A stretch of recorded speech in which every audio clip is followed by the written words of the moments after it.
I got invited to play in one of the most stacked VGC draft leagues of all time. I'll be up against titans of the game like NAIC champion Federico Camporese, 3-time regional champions Michael Kelch and Justin Tang, and Single Battles legend Pokeaim, fighting over 10 weeks for a cash prize and ultimate bragging rights.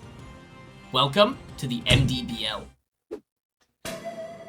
Welcome to week 4 of the MDBL, and this week I am up against LorcyLovesYou, Joshua Lorcy, very, very prolific VGC player who has built himself a very interesting attempt at like a standard balance team, basically. So if we look at his draft, right here we've got Ogerpon, Incin, and Thwacky as kind of like a double fake-out core. You've got the options for like double fake-out Swords Dance, Grassy Glide stuff. You see Ogerpon, Incin, Rillaboom as a pretty standard trio in like actual Regulation F. I think it makes sense to go for Thwacky here. Thwacky obviously not nearly as good as Rillaboom is, but the stuff it enables is still there. The Grassy Glide, the Fake Out plus Swords Dance. Outside of that, there's not a huge amount of speed on this team, is the main thing. Like, Raikou's base 115, Ogerpon's base 110, but outside of that, it's all quite slow. There's not really any positive speed control apart from maybe, like, Icy Wind or Electroweb on some of these Pokemon. So there's going to be a lot of dependence on potentially a Trick Room mode with Rhyperior. Primarina is also very threatening for my team based on mostly it's typing, to be honest. Like, Fairy Water is pretty difficult for me to get through. So, Bronzong setting up Trick Room is something I'm very wary of. Is an option I'm definitely going to have to try and cover this week. All in all, this draft is going to be a case of, I think, can I deny them their Trick Room mode? Can I stop them from just getting way too set up early on?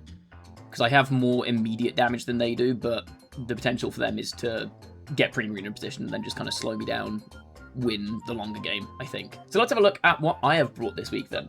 First up, I have got myself an exceptionally fat Roaring Moon with Breaking Swipe, Terror Blast, Tailwind and Taunt, and a Covert Cloak. So a very unusual set for a Roaring Moon, but with Lorcy's draft having double Fake Out, I think Covert Cloak makes a lot of sense here. I do have Indeedee, obviously, to try and switch off terrains, but this gives me extra mind games if I've not brought Indeedee, for example, to a game. It just means I'm not forced to bring it as much, which I think is quite handy to have. And then the main thing on this is going to be Terror Blast with Terra Poison, which lets me hit through Ogerpon, through Thwacky, through Primarina is the main one. Having that option to just go Terra Poison and hit that is very nice, as well as I'm expecting the Ogerpon on Lorcy's team to have Play Rough this week just to get around the Roaring Moon. I'm expecting the Ogerpon this week to have Play Rough on Lorcy's end to get around my Roaring Moon, so Terra Poison also helps with that. And then the last two moves, Tailwind, pretty standard. Taunt is a nice option here. I think I mentioned before that getting Trick Room up is going to be one of Lorcy's main modes here, so being able to just tank a Fake Out and taunt a Bronzong, for example, is, I think, an incredibly valuable tool to have in this matchup. As for the things being enabled by Roaring Moon, we have up next Armarouge, who is running this week Power Herb Meteor Beam. With double fire types on the opposing team, there's Incineroar and Ogerpon, the ability to just Power Herb Meteor Beam my way through those. Going to be pretty valuable, I think. Plus, getting the attack boost is always nice when you've got options like Armor Cannon and Expanding Force. Firing those off at +1 with Armarouge is always going to be dealing a lot of damage, especially next to its partner Indeedee, who is this week running pretty standard. This time around, Follow Me, Helping Hand, Trick Room, and Psyshock. Psyshock just a bit of extra damage into all the specially bulky Pokemon on Lorcy's team, so Primarina, Ogerpon, all primarily specially defensive Pokemon, so having the Psyshock there as an option is nice just to hit them for a bit more damage. Probably not that relevant, that versus Psychic, but the option's there if I want it. And then we've gone Terra Dragon, mostly to scare away turn 1, like, Terra Fire Ivy Cudgels into Indeedee, or just to make my opponent think twice about what they want to click when they're swinging at it. But honestly, I've got Focus Sash on this, largely because of the threat of Terra Fire Ivy Cudgel. I don't really want to have to Terra my Indeedee in this matchup, so Sash just lets me tank one of those hits and keep my Indeedee around. Our next Pokemon is Glade, the star of the show so far in most of my matches. This time running Terrafire to get around the Ogerpon Hearthflame, who, like I said, likely to be running, I think, Play Rough, Ivy Cudgel, Wood Hammer as its 3 attacking moves. If it has 3 attacking moves, it could only have 2, potentially. But Fire gets in the way of all of those. Plus, we've got Sacred Sword and Swords Dance. Lets me just set up and blast through half this team. Sacred Sword also very nice into potential Iron Defense Body Press strats on Bronzong in particular, but also Rhyperior can run that if it wants to. Chesnaught could potentially do it as well as an option. And then Leaf Blade helps to cover for Primarina, because a +2 Leaf Blade is just going to knock that thing right out. And honestly, neutral Leaf Blade is doing a very large amount of damage to it anyway. So if I can get a Swords Dance up with this thing, maybe get Tailwind up next to it, it's going to be one-shotting most of Lorcy's team with these 2 moves. And I have a clear Amulet on this because there's an Incineroar on the opposing team. Seems reasonably obvious. but don't want to get intimidated, don't want to get party shotted. Next up, he didn't do anything last week, but he's back. It's Registeel, this time holding the leftovers, not forced to go for a safety goggles like I was last time, thanks to Amoongus, so I can get some passive healing, potentially assisted by my opponent's grassy terrain. So if Thwacky's brought to this matchup, then Registeel can potentially abuse that for his own gain. I'm running Terra Ghost on this to get around the double fake out strats. Plus, Terra Ghost is also just quite nice into potentially opposing Iron Defense Body Press Pokemon, as I mentioned. And it's just a good neutral type into everything that Lorcy's running, with a moveset here of Iron Defense Body Press and Flash Cannon this time around. Again, trying to get around those Iron Defense Mons, potentially. Also, Heavy Slam just doesn't have a huge amount of value here. Most things I'd be hitting for physical damage that resist fighting aren't weak to steel, so they're still getting hit as hard by Body Press as they would be by Heavy Slam. Flash Cannon just gives me an extra option to get around, like I said, Iron Defense Pokemon. A lot of physically bulky stuff on the opposing team. I just didn't really feel the need for Heavy Slam. And last up, we have Defense Boosting Booster Energy Brute Bonnet. This guy's running Terra Poison as well. I think Poison's a very good defensive type into what Lorcy's bringing, especially with Primarina kicking about. So we've got Terra Poison on the Brute Bonnet with Seed Bomb to hit Primarina. Spore and Rage Powder are pretty standard support options on this Pokemon. I didn't see the need for a Dark move, so I've instead gone for Pollen Puff on Brute Bonnet to potentially heal up Registeel if I'm going for that strategy. So that is the team. Let's see how it goes and jump into the battle. Okay, we've got mostly what I expected to see here. So we've got Chestnut, Ogerpon, Incin, Thwacky, Bronzong, Prim. Yeah, this is pretty much exactly what I was expecting. So I think I'm just going to go with what I was initially planning to do, was just like Armoroo's Roaring Moon, and then Reggie, and I think I go Bonnet back end into this. I don't think I like Aditi that much here, to be honest. Oh no, I don't bring Reggie still back, sorry, I bring Gallade back and Bonnet. Or is it Gallade and DD? It's probably Gallade and DD actually, isn't it? Rather than Bonnet. Bonnet's just better into Prim, is the main thing. I think having some extra cover into Primarina is nice. Do I lead Gallade to cover for lead Prim game 1? I don't hate that, actually. I might bring Armadidi back in, I think. I think that makes sense, personally. Yeah, I'm down to rock that. Which means I'm pressuring their team immediately. Their Terras are... Chestnut is Terra Fire. Han is obviously Terra Fire.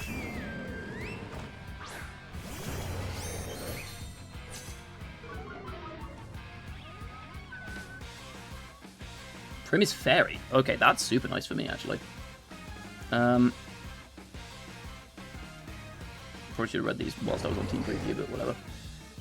Incid is Water. We've got... Bronzong is also Water. Water. And then... Thwacky is Grass, okay. Thwacky, Grass. Right. I think I just send it turn 1, honestly. I don't hate just going Protect and Terra Blast Prim. I think makes a great deal of sense.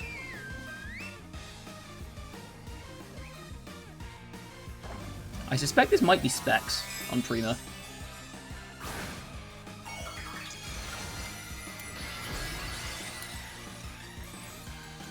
Also, I didn't actually look at the screen, but I'm assuming that was Intim on Incineroar.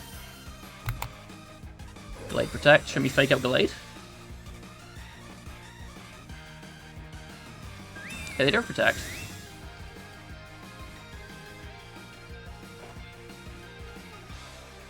Okay. This is Particle Moon. This is a bit annoying. Okay, they do Particle Moon. That is very annoying, actually. Hold on.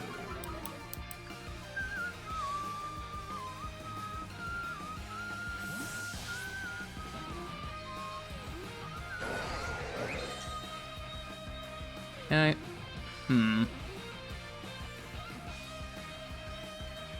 I'd say maybe we should have swung with Delayed, but that wouldn't have actually helped. Okay, there is Ogerpon.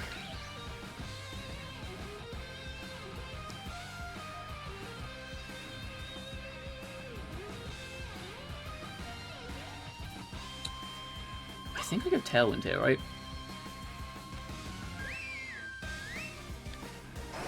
Do I just Leaf Blade the Prim?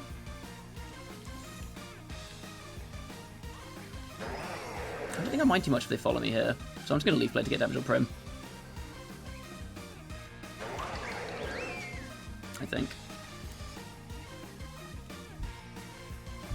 Prim goes out. Okay. One comes to game 1. This is probably instant, right? Yeah, I'm playing this a bit predictable, but it's fine.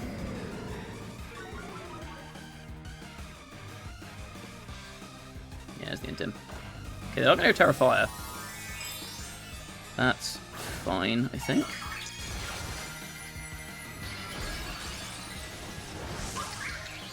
Well, I get my Tailwind up here. Now they've burned their Terra, so I've got Meat Beam. Also, now Armor Rouge in the back looks very nice. Okay, I could have gone for the Sacred into Pond would have been good, but yeah, they're just going to clear out that. Bye-bye, Gallade.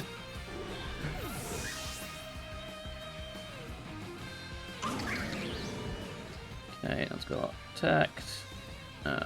Instin's got Parting. I go Armor here.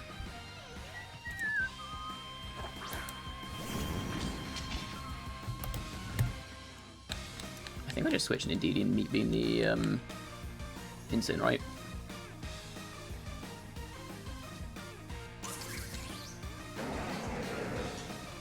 I also have Swipe. I don't hate Swipe and Meat Beam Instant, but the problem is if they fake out, I'm in a bit of trouble. Yeah, I'd rather just unset the... yeah, I think I'll just reset the... I don't want to keep Terrain available, though. Who do I beam? Yeah, I think I beam the Instant. Yeah, I'll beam Instant and switch. Because they're not really threatening my Armor Rouge now. Because of Flash Fire.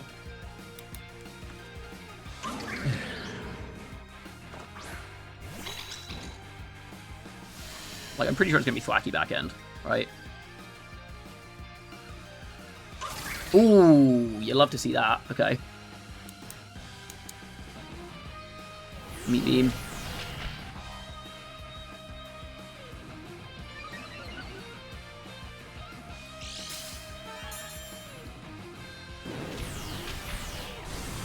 Instin's not EV, so they should KO, especially with a bit of chip. Right, Instant down. The problem is still this Prima. I guess you can also bring in Thwacky here, right?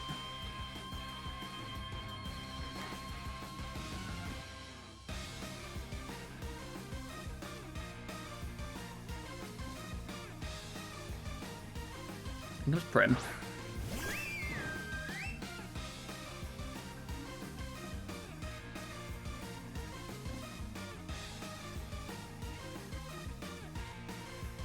I think I just Helping Hand E-Force into the Ogre Pond, right?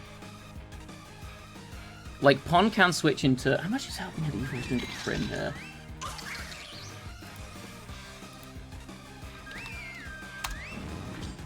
Go E-Force, +1, Helping Hand. Helping Hand. Yeah, that's not KO. In which case, I think I just go Helping Hand, Armor Rouge, and E-Force into Pon.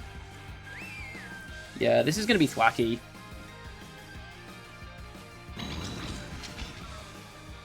Yeah. Does Thwacky go down to this?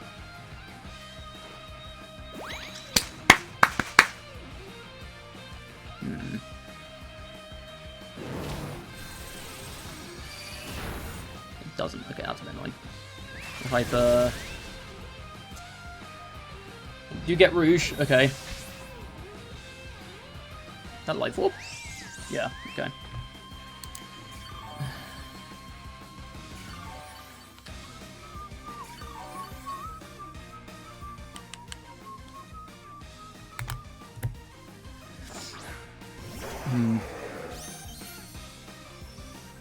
Okay, we have potential for surprise factor here. This is where the Cobra comes in.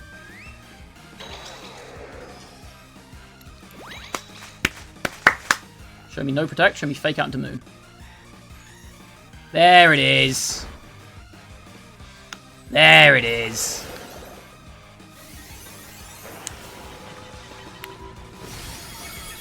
Nice.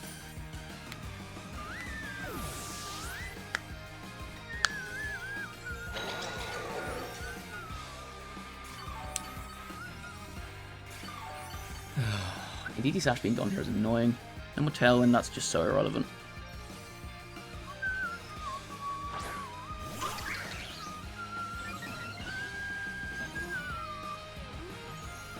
Does Helping Hand Swipe get wacky from here? I feel like it might do. And then Moon will be able to tank a hit from the... Yeah, I have to swipe here. If I don't, then Terrified Cudgel just kills me. Come on, Moon. They spiky. Okay. Is that not fine? Like, I hit that with Swipe, but I don't think I mind that too much. As long as this KOs the Thwack. That did not even remotely KO the Thwack. Oh, no. Oh, it's Taunt. Interesting.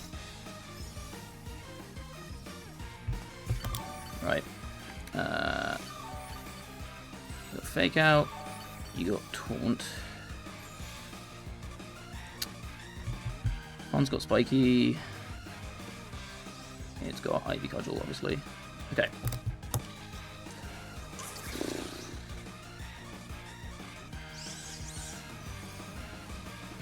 Do I just go send? I think I just go send again, right? Well, I can't get Helping Hand, but I have to. That doesn't KO. I need Indeedee to be faster than Thwacky. It's likely. Thwacky's not very quick. Cudgel, I should live this now unless they crit me. Because I'm a fat Roaring Moon. Oh, I'm a very fat Roaring Moon, Jesus. Side Shock. And Thwacky drops. Okay. Big crit, let's go.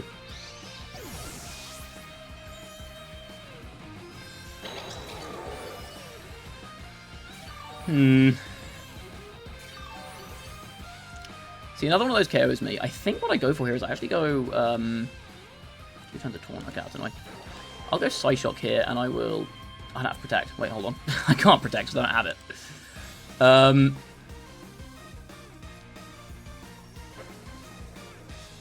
I guess I just bank on Indeedee taking a hit now, -1. Yeah, I just Psyshock and Terra Blast is always my best move. There's no point going for another attack drop. It changes anything from a 2-shot into a 2-shot again. Terra Blast just also gets around them. It's more damage and gets around them clicking Spiky. Terra Blast. Come on, Thick Moon.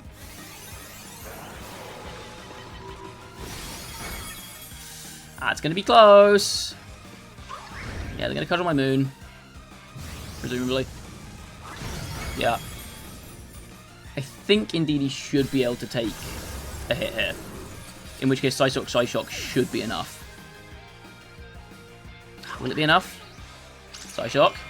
How much are we doing? Yeah, if I take the hit, I'm fine. They are at -1. Grassy Terrain runs out.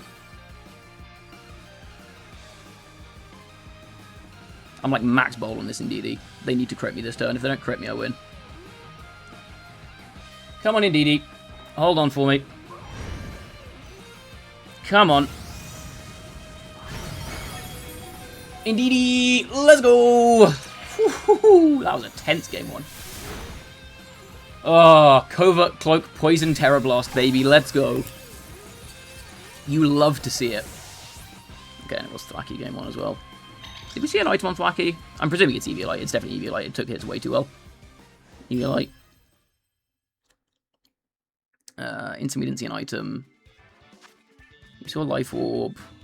We saw Tech. We saw Voice on this. I'm so sure it's going to have Moonblast as well, but we haven't seen it. So I can't write it down for certain. Okay, on to game 2. Is there a reason to deviate? The fact that Lord Prim does make this quite a bit more difficult. Can I just go Moon Reggie? No, I don't like that into Prim. It's not bad into Prim, but it's not great. The Moon Lead did feel good. The problem is, yeah, I mean, the Incin makes the Moon Lead a little bit dicey, but I could go like Moon Gallade. I don't hate bringing the same 4 again, to be honest.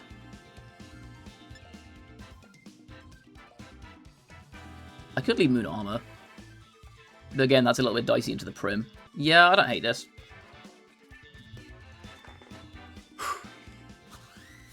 Some water.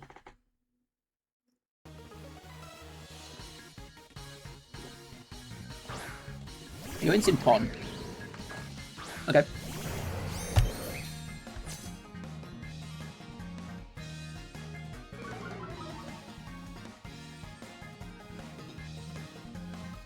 I think it's just Swipe and Terrify Swords Dance, right?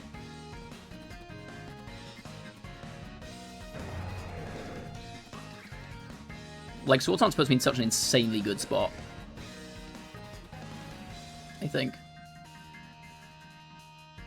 Also gets around a potential, like, Will-O-Wisp or something. Breaking Swipe is also nice because it means that unless they Terra Fire, in which case my Arm Rouge walls them, they're not going to carry my Moon with, what's it called? With Play Rough, if that's what they have. Okay. We do see the instant lead again. And we see the pawn lead. Ooh, nice.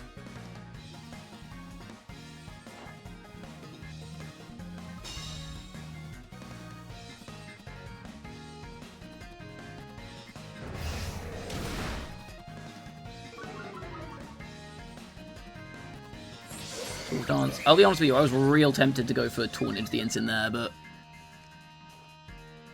they do not, that's fine.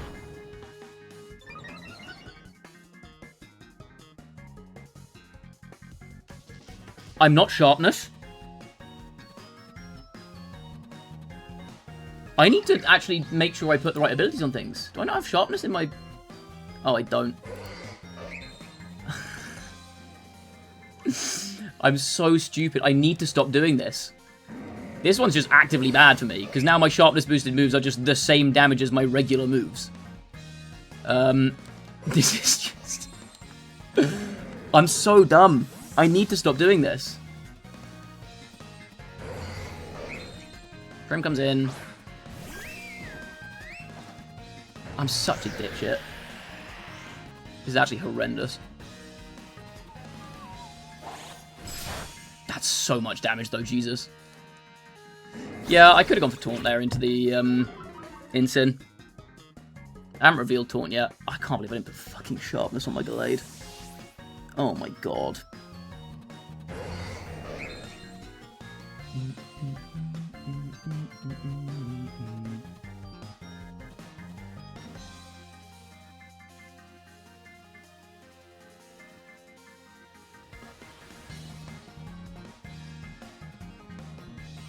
Big Thwackster, okay.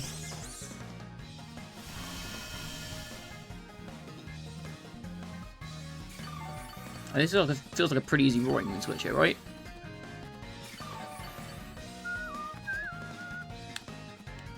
I could go Moon into DD. No, Leaf Blade the Prim. Actually, no, Sacred will get it. I just want to cover for Instant Switch. Wait, does this cover for Instant Switch? No, I should have gone Leaf Blade. That's better damage. I don't care if Instant Switch is in this turn.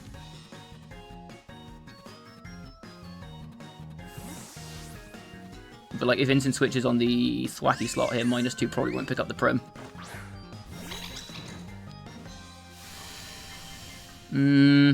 I guess that's not worst case, to be fair. Okay, there's Protect. That's fine.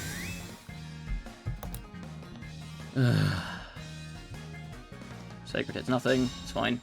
Is this U-turn from Thwacky? Yeah, it is U-turn. Okay.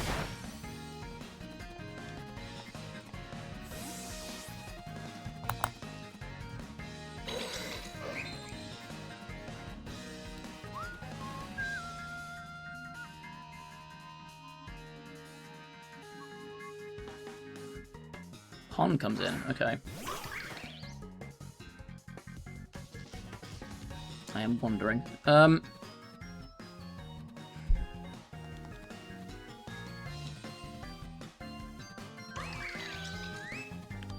gonna go back into Moon here, right? And then Leaf Blade the Prim.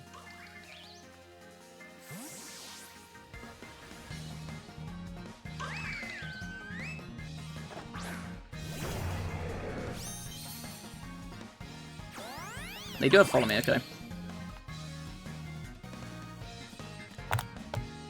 Makes things a touch easier.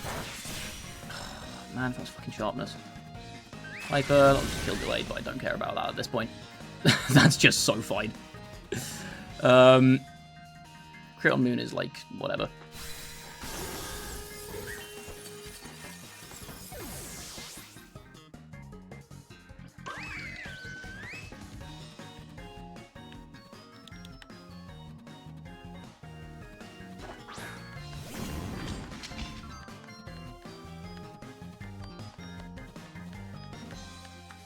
I think E-Force should just pick up Prim by itself here. I want to save the Meat Beam.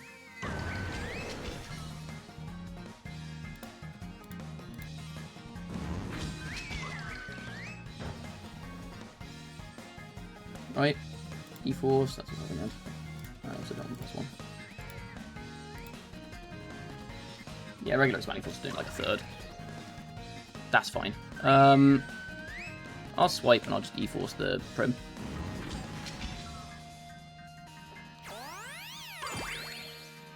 Okay, that works. E-Force also does cover for this. I think they were expecting me to just go Meat Beam, but E-Force is absolutely fine here.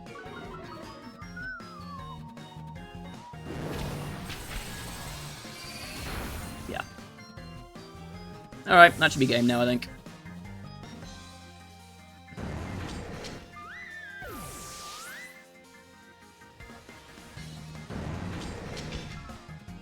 No, my Tailwind into Thwacky Insin endgame.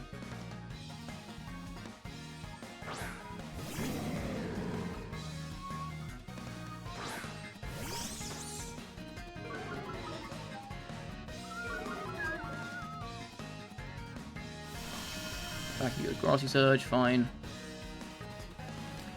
I think the correct play here is to go for Hard Switch in DD and Armor Cannon the Thwacky. Because Armor Cannon should always KO this. Ooh. Eevee Light. Max HP. Like max Spadef. Okay, if they're like big Spadef, they can actually survive that. Maybe I don't do that then. Switching DD. The thing is, I don't want to. Actually, I think switching DD Meat Beam's fine, because if I Meat Beam, Knockoff's not going to KO me. They do still have Terror, but if they Terror Water here, I'm also fine, because now Insin's not doing anything. Like, Moon should just be able to solo this, but this is just insurance. I think Meteor Beam's still the correct play here, because even if I miss, I've removed my own item, which means I'm not giving them the boost to knock off damage. Okay, let's see if this connects. I cannot believe I put the wrong fucking ability on my Gallade. I'm so stupid. This is 2 weeks in a row now I've done that. I just need to be more careful when I'm actually building my teams. Yeah, okay, I connect. That's game. So that was one very cool game where my prep was correct. And one stupid game where I was stupid. Leech Seed? What the heck? Oh, for Registeel. Okay. I respect it. You are instantly going to perish. I'm going to say Helping Hand Armor Cannon probably gets the Thwacky. Another KO for Armor Rouge. Leech Seed is a very fun tech. I like that. I guess Grass is not really hitting anything on my team for much damage. So Leech Seed just means that if I go for a Registeel setup, they can get around that. That's smart. That's smart. I like it. Nonetheless, sometimes you can just brute force your way through stuff. I mean, the key turn there was where they let the Rogopon go down, because they were hoping I'd Meat Beam their Prim. But I think I just cover the most options with E-Force there. Because E-Force will KO the Prim, which means if they switch into Thwacky or Insin to try and get rid of terrain or anything like that, I'll still get the KO, but if they follow me, I also get the KO with E-Force. So that all worked out fine. Okay, well, I continue to be stupid, and I continue to get away with it. So the lesson here is don't ever check your abilities before you start playing games, because you'll probably be fine. You'll be fine. You'll be fine. I've yet again been in a situation where, like, it kind of didn't make a difference, because if I'd been Sharpness, then that first hit would have done the same damage anyway. Did it make a difference in the first game? Yeah, because I did land 1 or 2 hits in the first game. So it would have made a difference there, but, like, didn't make that much difference. I think I only ever hit resisted Sacred Swords into anything. Yeah, so Rock Ability didn't really make much of a difference, because, I mean, game 2 I got to +1 thanks to the knockoff, so that's the same damage as I would have been doing with Sharpness. That was just a stupid mistake, though. Like, not having Sharpness on the blade is a really, really stupid oversight. The rest of the team was built correctly, and the techs all worked. I think the Roaring Moon set in particular was very effective there, as we saw. Indeedee was an absolute trooper at the end of that. Indeedee got another couple of KOs to their name, which is nice. I don't know why Indeedee is taking so many KOs in this draft league, but that's another 2 for Indeedee. And yeah, the Roaring Moon set ended up paying off perfectly. Oh, I enjoyed the Helping Hand Terror Blast into the Pre-Marina on the Fake Out. That was, chef's kiss. That is exactly the kind of thing I was angling for with that set. And I need the Helping Hand to get that KO as well, because I'm Omega bulky. Where did all my guys go? Guys, come back. Where are you? There you are. Ooh. There you are. Okay, I don't know why they all disappeared off screen. Anyway, so this win puts me at a 3-1 record now, which puts me in a good spot for qualifying for the next phase, but it is far from guaranteed. So we've currently got 2 people at 3-1 in our group. It's me and Freezeye. And then we've got 3 people at 2-2. 2 of them are playing each other next week, so Uzi and Mount A are playing each other next week. So one of those guys will go 3-2. In theory, if I lose to AIM next week, like, he'll go 3-2 as well. So we'll have, if I lose next week, minimum 3 3-2s, one of whom will not make the next phase. So it's still all to play for. This is a really, really interesting group now. I've got pretty decent differentials, like game difference and stuff like that. Because I'm 7-3 in games versus some people are like 5-5 at the moment at the 2-2s. So I'm in an okay spot in that regard, but we'll see. We will see. It's going to be very, very close. So if you want to see where I end up in this group, a win next week will 100% secure that I go through. So I'm just going to do that. I think even getting a game next week, given game differentials, will probably be enough for me to get through. So if you want to see how that goes, you will just have to tune in next week. And the best way to stay tuned in is to, if you haven't done so already, drop a sub to the channel, like the video if you've enjoyed the content as well. It would be very much appreciated. And I will see you all next week for the final match of Phase 1 of the MDBL.